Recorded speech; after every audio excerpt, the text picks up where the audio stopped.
In today's episode, I'm excited. I'll be talking with Jenn Troy. She's a retired clinic director and CA for a chiropractic clinic, turns business owner whose team handles meaningful conversations for holistic practitioners. She's wildly passionate about finding patients better healthcare and doing so by working with chiropractic clinics. Welcome, Jenn. Thank you. Thank you so much for having me. I'm super excited to be here. Me too. So let's get started with you just sharing maybe the bullet pointed version of your story and why you do what you do. Yeah, thanks for allowing me to. So, clinic director at a very successful practice, and I saw patients transforming their lives. So, my story begins at that office. I worked there for several years and just fell in love with the chiropractic profession. If I was a little younger, I might have even gone back to be a chiropractor, but that ship has sailed. So, I had to move away from the practice. And because I loved helping patients so much, like that was really what made every day worth it to go into the practice and see the transformation. So I had to move away, states away from the practice. And I started working remotely for the doctor I was working for. But then one of the marketing agencies that we were working with for the office caught wind that I was working remotely and doing some things virtually with lead follow up and lead nurturing and appointment scheduling. And they asked me, wait a second, we know you. We know how you are. We know how you feel about patients. Can you do this for more offices? And that's really how the Troy method was born. I said, heck yes, because I get to impact not just the patients in our practice anymore, but my reach was much farther if I started saying yes to other offices. So it's been a great couple years so far. That's awesome. Yeah. Hey, do you mind sharing a little bit of like what you all do differently, or maybe that makes you unique compared to others who might be doing the same thing in the same space? Yeah. So we typically get related to as a call center, right? Like we're the team who's picking up the phone and calling the patients to book the appointments from the marketing efforts that the clinics are spending dollars on. I don't know about the listeners and you, but whoever really gets a good thought in their mind when you hear the words call center. I really do like to be the opposite of that, the antithesis of that. We have highly skilled team members, and I know every business can say that. My team has worked in practices, so many of them, not all of them, but so many of them have actually worked in offices. And I think that's one of the many things that would set us apart in this space. You have to not only about working in practices, but you really have to care and have a mission of helping patients get well. And my team does that and cares about it hands down just as much as I do, if not more.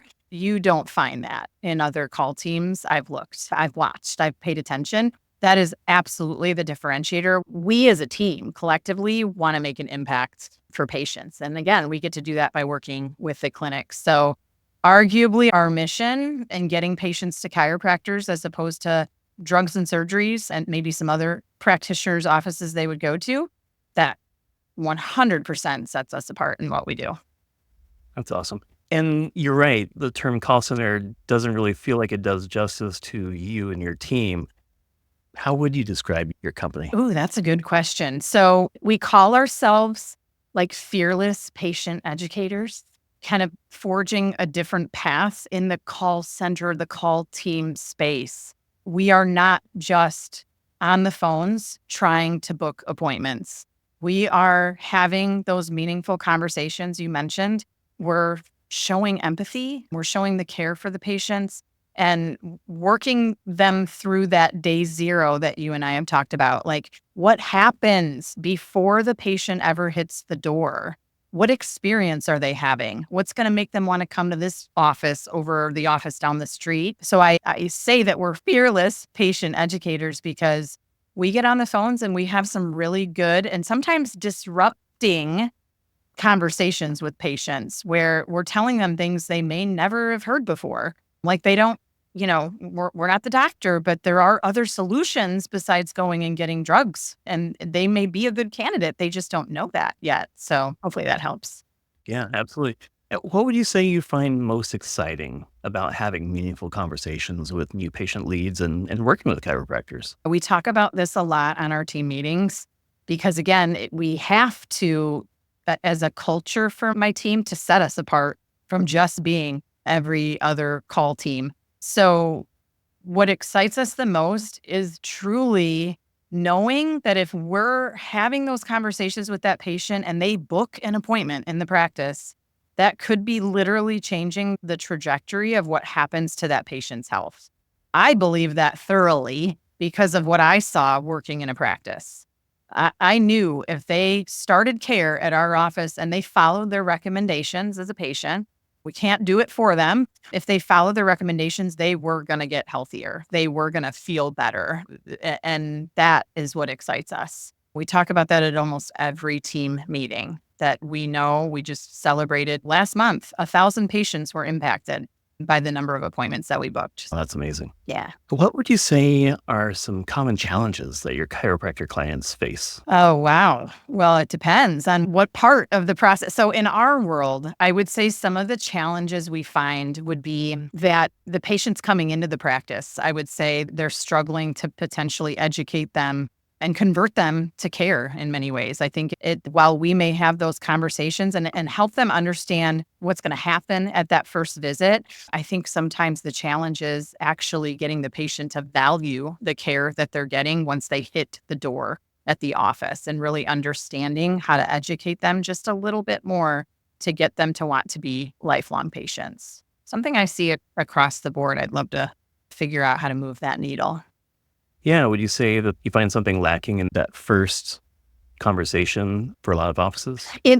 Once the patient hits the door, yeah, and our job is essentially done. When they're in the practice, we find that a lot of patients might be showing up and not enough people are converting to care. So much of the time we hear financial concerns or whatever the case, but I don't know that I always agree with that. I think it's trying to be a little disruptive of the patient has this $1,200 iPhone in their hands, but they're saying they can't afford care in the practice. And in our practice, we cared so much about the patients that we were willing to kind of tell them that. Like, you have the Benz sitting outside in the parking lot, but you're telling us you can't afford care. And so that's the first thing that comes to mind when I think about what some of the challenges are that I see with the clinics today. Yeah, when you talk about not having the money or whatever, it reminds me of just not having enough time. We all have the same amount of time. It's just a matter of how you prioritize its use. Well, and the other challenge I would say, as it relates to our team specifically, their staff doesn't have enough time to do what we do, right? So when marketing leads are coming in, so often the staff, not that they're not good staff, I don't want to knock staff, right? They're wearing a lot of hats. And so the dollars that the offices are spending on their marketing are like getting lit by a match and burning up because their staff doesn't have the time to follow up with the leads the way they need to. I see that as another, obviously, that's why I do what I do. There's a gap there that consistently is a challenge for offices that we love to be able to fill. Wow. Yeah. Super helpful. What would you say are maybe some actionable insights or tips that you can share with the chiropractic community who may not even know what they don't know about following up with or the day zero experience with those new patient leads? Yeah. So day zero, again, we're talking about that as like the experience the patient is having before they even come in for that day one, that new patient exam, before they ever step foot into the office. Tips I would say is it's constant communication with your staff. So if I'm a doctor and I run a clinic or I'm a clinic director, I'm an office manager, I need to help my staff understand the value of leads. The tip I would give is getting back to them fast. So if you have to continue to talk to your staff about those things because they're wearing many hats, you have to make sure that they're prioritizing this particular piece accordingly. So the number one advice I can give is if you're spending dollars on marketing, make 100% sure you know what's happening as soon as that lead comes into your funnel, your CRM, wherever they're coming into, make sure there's some solid systems in place. Speed to lead is one of those things. Pick up the phone and call right away. The second tip I would say is you have to make sure you have the right people on the phones. The team members on the other end have to have the A for attitude mindset when they get on the phones. They cannot be treating it like it's just another task they have to complete and try to hurry through and check off their list. I've seen this so many times. They have to clear away the stress of the day and get on these because leads don't know you well enough yet right? And so we're trying to elevate that experience with them before they come in. You have to have the right person on the phone doing that. So that's a tip. But the second tip, along with that tip, is you have to be monitoring what is actually happening. You can't assume that person you have on the phone is doing it right. Role play with them, listen to their calls. There's a process. Those are a couple tips. I could probably keep going. Those are definitely great. And you mentioned speed to lead. Right. So, I mean, like, absolutely got called back the same day, right? Yeah, 5-10 minutes max. Like in today's world, we all do it. We're scrolling. If we're talking about social media ads out there, we're scrolling, we see an ad, we're in the moment, we click the ad, we want that thing now. If I don't hear from anybody in 5 hours, I'm probably going to have moved on, not even thinking about it anymore, and potentially saying, never mind. Yeah, it was a good idea at the time. You have to get them quickly. So it's not that same day. No, it's 5-10 minutes max.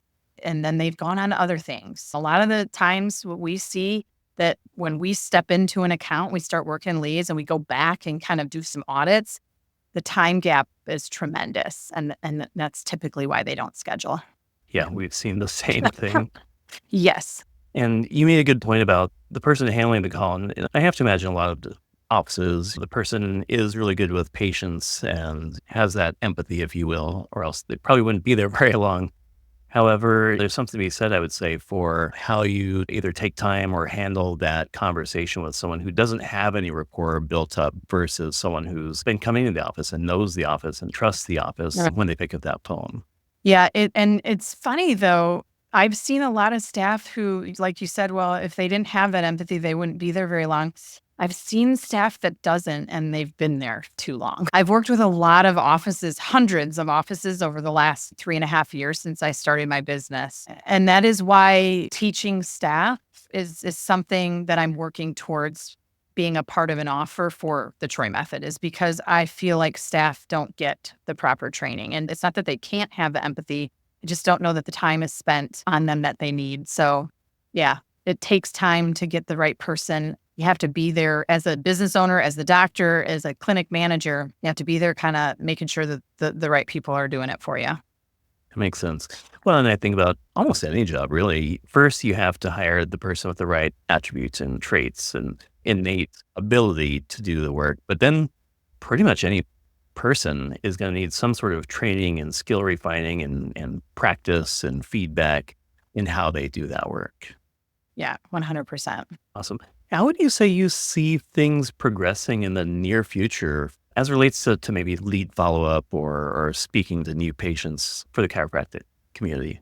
It's interesting because I'm in a space and time where I'm seeing the need grow. I'm seeing so many offices seeking this out as a service outside of what their staff can do. But some of the things that we talk about a lot in our space, marketing and the lead follow and then conversion, is AI. I see that potentially progressing with AI being able to have these conversations.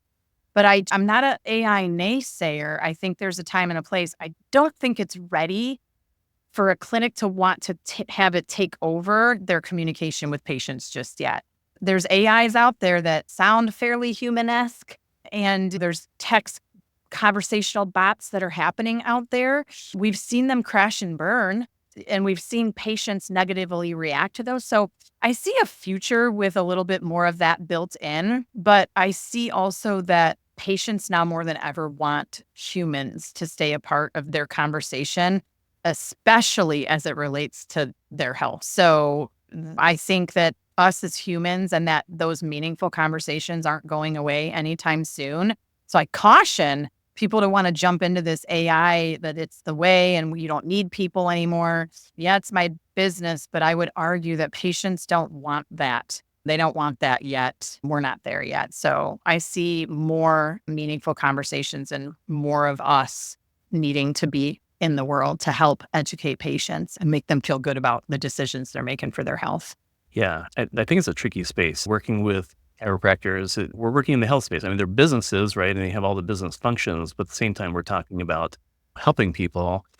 And there's a lot of more constraints and restrictions as it relates to health, not just HIPAA, but giving health advice or health answers or, yes, we can fix that type of thing. And so I'm a lover in technology and that sort of thing and AI, but I think there's a time and place for things. And I agree with the, automated answers. I would hate to see it give health advice, Yep. you know, trying to Yeah. answer a question when that's not the right thing to do. Absolutely. And even us on the phones, we're not giving health advice. We're very cautious about staying compliant. And that is not our role. Our role is to help them understand that they're making a good decision to come into the office, that they could be a good fit, but the practitioner and the staff in the office is going to be able to be the ones to help them with that.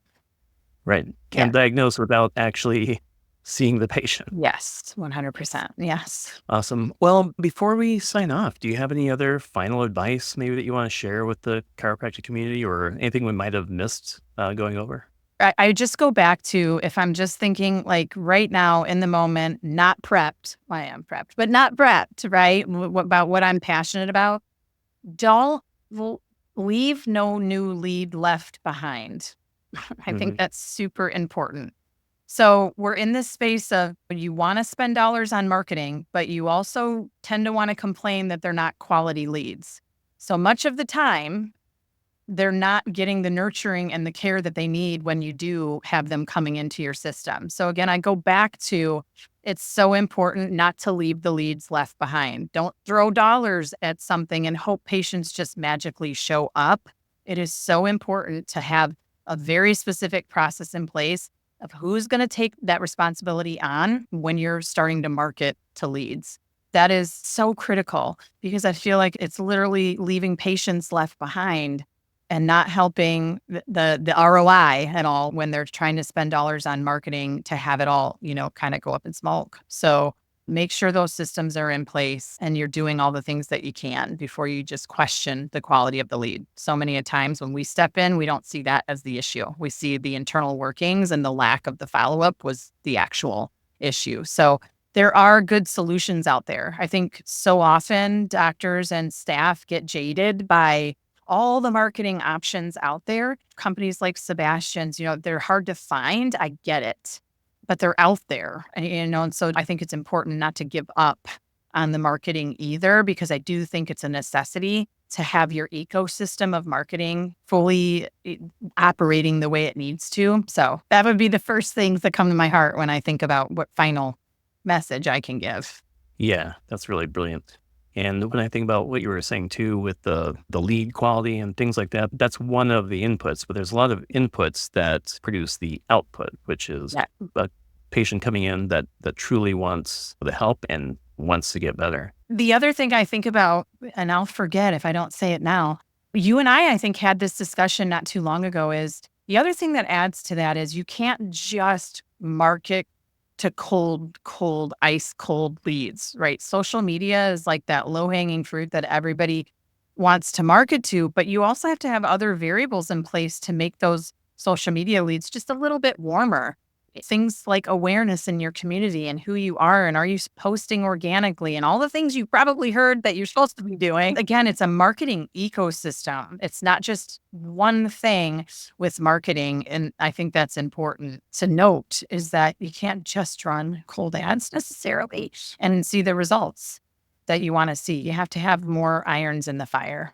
For sure. People need to be a little more aware of how, chiropractic for that matter could help them as well as the office, Yeah, absolutely. as opposed to just kind of trying to pull people in from lead generation, if you will. Yeah. I find that people do business and same even applies to healthcare with people, not some abstract entity, logo, business name, but the doc. Look at all the reviews out there for a chiropractor's office, and they don't reference the company very often. It's typically the doctor's name. It's a mix, but it's the doc. It's the individual person's ability, because as one client mentioned to me one time, chiropractors are like a box of chocolates. You never know what you're going to get. Mhm. Yeah. They're not all And created equal, for sure. They're all different. Yeah, absolutely. And it is more about the people and the experience that the patient has than it is the business name that's out there. Yeah, for sure. Absolutely. And you mentioned, right, I haven't had the experience in the chiropractic space so much, fortunately. However, been to many medical offices, right, and dental offices, et cetera. And a lot of times that front desk or the office manager is like a barrier. It's like the provider is great, But I can definitely say there's been some experiences where we haven't gone back due to that front desk experience. So every single person and every single conversation, matters. It does, and that brings up a good point. In my course, I teach that where I have a slide that says every conversation from every point of contact of all your marketing channels and all your efforts end up coming through the front desk. And it's teaching. So my course teaches the staff how to do what we do internally. And I'm trying to help them understand the buck stops at that front desk. That's where the wow factor has to happen on the day zero. If it's not a service like us, right, taking over those initial conversations, it has to happen with that front desk. Typically, that's who's making these calls. And it has to continue to happen once they walk in the door, because that wow factor, we used to call it in our office, and that first impressions really does matter, especially in today's world. I think so many people want a good experience right off the cuff. So every conversation, every marketing effort goes through that barrier, that front desk first. So make it great, make it memorable, make it different from other offices by you. Yeah. And I would even say one differentiator probably is even like just taking the time to hear, connect with the person. When I think of some smaller offices where maybe there's only one other person besides the doc, and it's like they're juggling everything from submitting insurance, billing, and updating records and dealing with the people in front of them, that taking like the extra couple minutes to just have a really good conversation Yes. probably is really hard. Yeah, it can be. Absolutely. And I think that that's another thing is you got to take the time. It's hard to stop in the busy life, but I agree with you. Yeah, the time it's in when you're busy and you're wearing those multiple hats in the office, it's just important to just be in the moment. At our office, and this is like counterintuitive to what we're saying about speed to lead, but we had other ways to make that happen.